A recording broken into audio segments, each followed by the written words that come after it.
जोहार सम्बलपुरी समाचार के आपन को स्वागत। जलवायु परिवर्तन लगी दरदाम बढ़ुचे। चाष समिया के बनिया खरा और अमल समिया के वर्षा हेबारनु फसल नुकसान होचे। बनिया झाऊ खरा, अनियमित मौसमी वर्षा, अदिनिया वर्षा, करामाड़, लगातार वर्षा और बनिया दिन धरिकी सुखा पाग रहबार लगी चाष बिगुड़ुचे और नुकसान होचे। सेंता लगातार वर्षा लगी उत्पादन होतबार सामान निया अनाथी असुविधा होचे।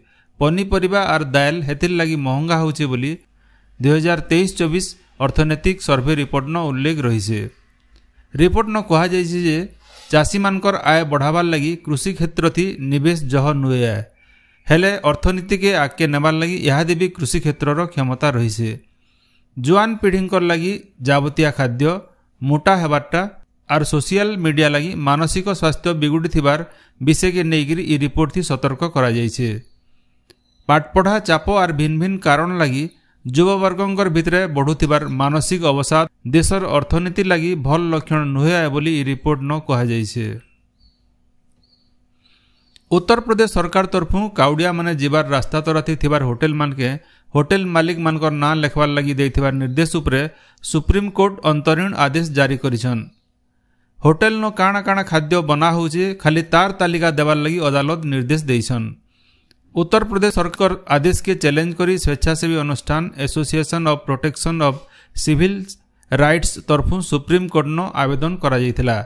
जस्टिस ऋषिकेश राय और जस्टिस एसभिएन भट्टी को नेइकरी गठित खंडपीठ ई मामला के नेइकरी उत्तर प्रदेश, उत्तराखंड और मध्य प्रदेश सरकार के नोटिस जारी करिछन। इनो जनी दिया जाय पारे जे गला हप्ता उत्तर प्रदेश रो मुजफ्फरनगर पुलिस तरफु काउडिया माने जाउथिबार रास्ता तराथी थिबार होटेल रो मालिक मानकर नाँ लेखवार लगी निर्देश दिया जायथिला। तारु सारा उत्तर प्रदेश नु योगी आदित्यनाथ ई आदेश के लागू करिथिले। इतार देखासुखा उत्तराखंड और मध्य प्रदेश न भी ई आदेश लागू होइथिला। ई पदक्षेप के विरोधी दल सहित एनडीए रो सहयोगी दल आरएलडी और जेडीयू तरफु विरोध करा जायछे। केंद्र अर्थमंत्री निर्मला सीतारमण आज संसद न पूर्णांग बजेट उपस्थापन करबे। नरेंद्र मोदी सरकार 3 नंबर पालिर इटा पहला पूर्णांग बजेट आए। संसद भवन थी आज दिन 11 बजे अर्थमंत्री निर्मला सीतारमण लगातार 7 नंबर थर लगी केंद्र बजेट उपस्थापन करबे। बौद्ध विधायक सरोज कुमार प्रधान सरकारी दल रो मुख्य सचेतक भावे नियुक्त होइछन। सेंता रेमुना विधायक गोविंद चंद्र दास को उपमुख्य सचेतक भावे नियुक्ति दिया जाइछे। ई बाबदे संसदीय व्यापार विभाग तरफु विज्ञप्ति बाहरी छे। वरिष्ठ आईनजीवी पीताम्बर आचार्य गलाकाल एडवोकेट जनरल भावे दायित्व नैछन। दायित्व नेबार उतरु श्री आचार्य लोकसेवा भवन नु मुख्यमंत्री मोहन चरण माझी को भेटिछन। ई समयाथी आईन मंत्री पृथ्वीराज हरिचंदन उपस्थित थिले। जुक्त 2 थी पहला खेपर पहला दिने गलाकाल पाखापाखी 49,000 छात्र छात्री नाँ लेखैछन। पहला मेधा तालिका थी मोट 4,26,472 जन को बचा जाइछे। ई छात्र छात्री माने आवा 27 तारीख भितरे ना लेखाबे। पहला खेप ना लेखा सरबार उतरु आवा मासर 5 तारीख दिन 2 नंबर मेधा तालिका बाहरबा। ई खेपे ठान पाइथिबार छात्र छात्री माने 7 नु 10 तारीख भितरे ना लेखाबे बोली जना पड़िछे। राज्यर सबु स्कूल न गलाकाल ठानु शिक्षा सप्ताह पालन करा जाउछे। फी दिन खास करी स्वतंत्र दिवस पालन करबार प्रस्ताव रहिछे। से अनुसार गलाकाल शिक्षण सामग्री टीएमएल दिवस पालित हो जाइए। स्थानीय प्रसंग और इटा के क्लास न केंता व्यवहार करा जाई पारबा से बाबदे शिक्षक मान को प्रोत्साहित करा जाइए। शिक्षण सामग्री दिवस अवसर छात्र छात्री शिक्षक माने पोस्टर तैयार करथिले। एबा 28 तारीख तक ई दिवस पालन करा जिबा। भितरकनिका जातीय उद्यान आयबा मास 1 तारीख नु पर्यटक मानकर लगी खुलवा। पर्यटक माने बोट लाइब्रेरी न भिन्न भिन्न जीवजंतु परिवेश संगे अलगा बही माने पढ़वार सुजोग पाइबे। इतार छड़ा पर्यटक माने बिना आवाज करुथबार बोट थी बसिकिरी कुंभीर देखबार सुजोग पाई पारबे। इथिर लगी डांगमाल ठाने 6टा आउ गुप्ती ठाने 4टा फाइबर बोट रो व्यवस्था करा जाइछे। राज्य नुआ करी खुलिथिबार 6टा कोर्ट लगी राज्य सरकार 72टा पदवी मंजूरी करिछन। सेतिर भितरे अतिरिक्त जिला आउ सेशंस कोर्ट रहिछे। कटक, भद्रक, नीलगिरी, उदला, पटामुंडाई और खरियार न खुलिथिबार ई कोर्ट मानके नुआ नियुक्ति लगी राज्यपाल मंजूरी मिलिथिबार जना पड़िछे।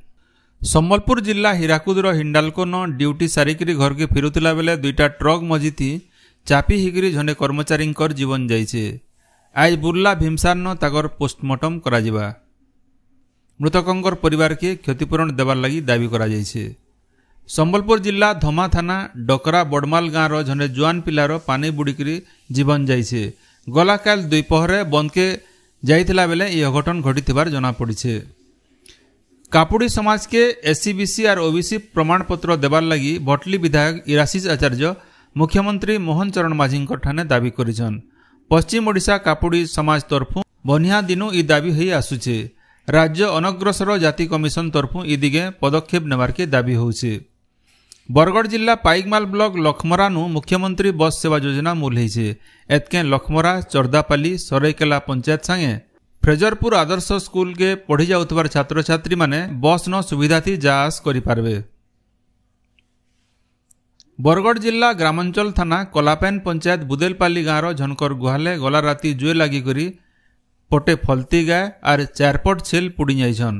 ଦମକଲ ବାହିନୀ ଜୁଏକେ ଆୟତ କରିଥିଲା ବେଲେ କେନ୍ଥି ଜୁଏ ଲାଗଲା ପୁଲିସ ତରଫୁ ତାହାର ଛାନଭିନ ଚାଲିଛେ। ସମ୍ବଲପୁର ଜିଲ୍ଲା ଜୁଜୁମୁରା ବ୍ଲକ ପଡ଼ିଆବାହାଲ ବଜାରନ ମାର ଲାଗି ଗସ୍ଟେ କାର୍ଯ୍ୟକ୍ରମ ହୋଇଯାଇଛେ। ସରପଞ୍ଚ ସରସ୍ୱତୀ ଭୋସାଗରଙ୍କ ନେତୃତ୍ୱତି ହୋଇଥିବାର ଏହି କାର୍ଯ୍ୟକ୍ରମଥି ଜଙ୍ଗଲ ବିଭାଗର କର୍ମଚାରୀ ଆର୍ ପଞ୍ଚାୟତର ସିଆନ ସୁଜନମାନେ ସାମିଲ ହୋଇଥିଲେ। ପଶ୍ଚିମ ଓଡ଼ିଶାର ଭିନ୍ନ ଭିନ୍ନ ଜିଲ୍ଲାମାନକେ ଗଲାକାଲ ଜିଲ୍ଲାପାଳ ଆର୍ ଏସପି ମାନଙ୍କର ମିଳିତ ଯୁଗ୍ମ ଅଭିଯୋଗ ଶୁଣାଣି ହୋଇଯାଇଛି। ସମ୍ବଲପୁର ଜିଲ୍ଲା ରେଙ୍ଗାଲି ବ୍ଲକ କାର୍ଯ୍ୟାଳୟନ ହୋଇଥିବାର ଶୁଣାଣିଥି 24ଟା ଅଭିଯୋଗର ଶୁଣାଣି ହୋଇଥିଲା। ସେନ୍ତା ସୁବର୍ଣ୍ଣପୁର ଜିଲ୍ଲାର ବୀରମହାରାଜପୁର ବ୍ଲକନ ହୋଇଥିବାର ଅଭିଯୋଗ ଶୁଣାଣି ଶିବିରଥି 37ଟା ଅଭିଯୋଗର ଶୁଣାଣି ହୋଇଥିଲା। ବୌଦ୍ଧ ବ୍ଲକ କାର୍ଯ୍ୟାଳୟ ହୋଇଥିବାର ଜନଶୁଣାଣିଥି 12ଟା ଅଭିଯୋଗର ସାଙ୍ଗେ ସାଙ୍ଗ ସମାଧାନ କରାଯାଇଥିଲା। ନୂଆପଡ଼ା ଜିଲ୍ଲା ଖଡ଼ିଆଲ ବ୍ଲକ ସମ୍ମିଳନୀ କକ୍ଷନ ହୋଇଥିବାର ଶିବିରଥି 49ଟା ଅଭିଯୋଗର ଶୁଣାଣି ହୋଇଥିଲା। ଇତାର ଛଡ଼ା ଦେବଗଡ଼ ଜିଲ୍ଲା ରିଆମାଲ ବ୍ଲକର କୋଲ୍ହବସା ଗ୍ରାମ ପଞ୍ଚାୟତ ସମ୍ମିଳନୀ କକ୍ଷନ ହୋଇଥିବାର ଯୁଗ୍ମ ଅଭିଯୋଗ ଶୁଣାଣି ଶିବିରଥି 37ଟା ଅଭିଯୋଗର ଶୁଣାଣି କରାଯାଇକରି ସେମାନଙ୍କର ସମାଧାନ କରାଯିବାରକେ ଜିଲ୍ଲାପାଳ ନିର୍ଦ୍ଦେଶ ଦେଇଥିଲେ। ବରଗଡ଼ ଜିଲ୍ଲା ଭଟଲି ପଞ୍ଚାୟତ ସମିତିନ ହୋଇଥିବାର ମିଳିତ ଅଭିଯୋଗ ଶୁଣାଣି ଶିବିରଥି 40ଟା ଅଭିଯୋଗର ଶୁଣାଣି ହୋଇଥିଲା।